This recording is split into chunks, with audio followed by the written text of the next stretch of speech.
Welcome back to my channel, and today I want to show you how to put hinging doors on model diecast.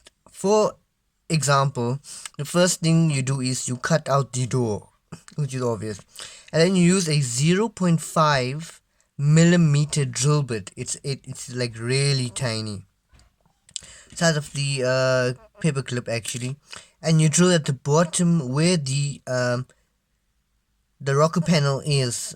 Uh, it depends on some model diecast that the side walls are thicker and it's easier to work with. Otherwise, you just have to work around it, and the result is not perfect, but it is a door that swings quite a long ways. For example, this Camaro, it swings by itself, but there is some flaws to it. Obviously, it doesn't stay. No matter what glue you use, it just doesn't stay on that pivoting point that you had put on. Or I can show you another way which I really recommend using. Not clean, but this one is a cleaner version. For example, let's take this hood for example. The hood and the door hinges are just the same. It's basically like this, so it's much more easier. You have full rotation. Hence, if you had to just put it like this one piece, it will only like land up there.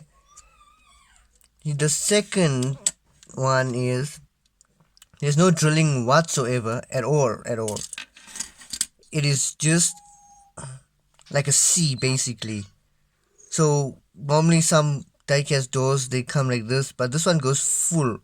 It can go all the way full, just like that. These I highly recommend these ones, and I'll show you guys how to make them. Installation is obviously easy. If you guys can see, you just glue it on the diecast card itself and then on the door, and it'll start hinging. So it's not that big of a deal.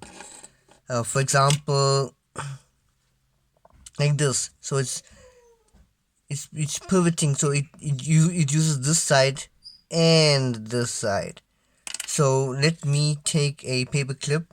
You need very thin pliers, like very thin pliers, and it needs to be a straight pin. Obviously, it needs to be straight. So you need to twist it. Make sure it's in line. Make sure it's in line. It mustn't be wonky, or the door will not work properly, or it will not be straight. And then, since it's in a shape like this, you make sure and you line it perfectly, and you turn it. Once you turn it, make sure also it's in line as well. You come back and you turn it again. So that is the easiest way to make a diecast. Obviously, you're gonna have to trim somewhat of the interior, but I think this is way better and cleaner. And then you just clip it off here, and then you are set to go installing in whatever vehicles you want. So this is probably the easiest way. Unlike this way, I don't recommend it because it's really not worth it, because it will break off, and no matter what glue you use, it's just not worth it. So instead of drilling and wasting your time, even you might slip and you might even drill into your finger, so that's like painful. So I recommend this one. It's painless and quick, very quick. It's all you need is it 1, 2, 3 bends only. Make sure you take the sleeve or plastic sleeve off here and slip it in there, and then you glue it on. But make sure that the surface is clean. With any dust or anything, it's not gonna stick well. So that is how to make hinging doors for diecast vehicles. Any diecast vehicles. Obviously, I don't just do Hot Wheels.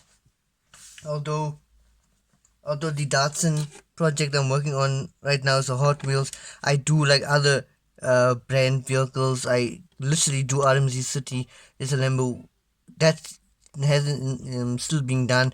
You got the OZ, you got a fully handmade custom. This is all I do. Matchbox, I do everything. You can literally put in any vehicle you want.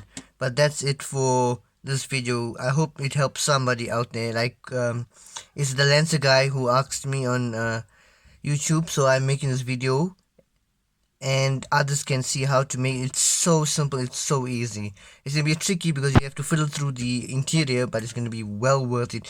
The doors will open properly, nice and wide. It's not gonna be like standard or like the Camaro I just showed you guys. But that is it for this video, guys. Catch you in my upcoming videos.